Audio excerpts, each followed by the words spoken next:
Hello there, travelers. This is Andrea Cowdy from Virtualissimo, and this week we are talking about content creation for intuitive entrepreneurs. And today specifically, I wanted to talk to you about how intuitive entrepreneurs make decisions in different ways for their content and in their business. And you will probably recognize some of the terminology that I use. If you don't, just pop a comment below and we can expand on it a little bit further later. So the first one that I wanted to talk to you about is, and I don't know if you're going to be able to read this because it's Facebook, so that means that the writing is back to front, but at least I can read it, and that says yin and yang. So the person who makes a decision on a yes or no, very easy, yes or no, black and white, one or two, plus or minus. There are only two options, and this person makes a decision between those two options. And you use your intuition.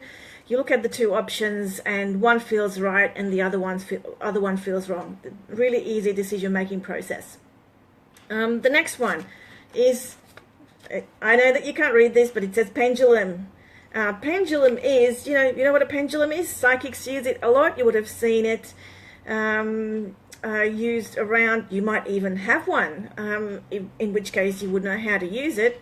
With pendulums, you get a yes or no answer, and you can also get a maybe or an I don't know.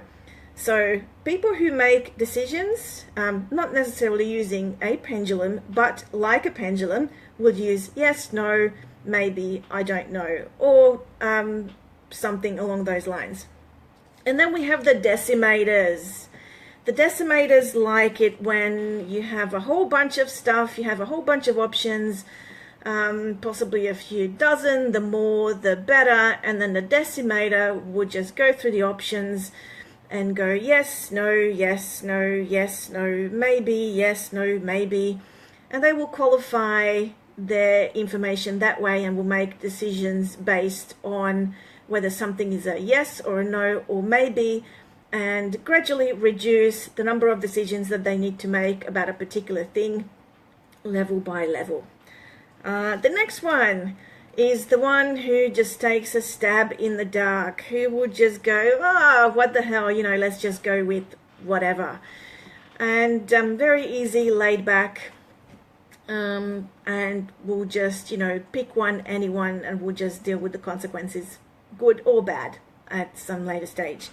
And then we have the one who never makes a decision or doesn't want to make a decision.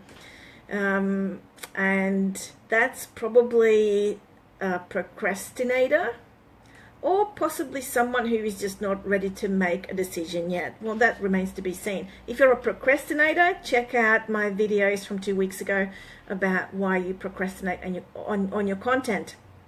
So if you recognize yourself in any of these specific types, out of the 1, 2, 3, 4, 5, if you recognize yourself in any of these, let me know which one you are. Or maybe you are a combination of a few because you make different decisions using different methods. So let me know how they are working out for you.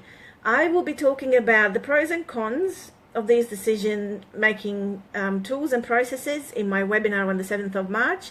Webinar for the intuitive entrepreneur about content creation. I will be discussing the pros and cons, as well as how you can turn these types of decision-making methods about your content to your advantage.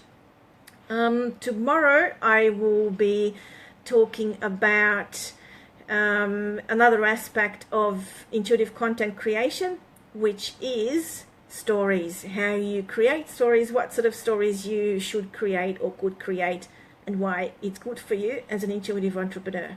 So I will see you at 6 p.m. tomorrow on this page live. Good night.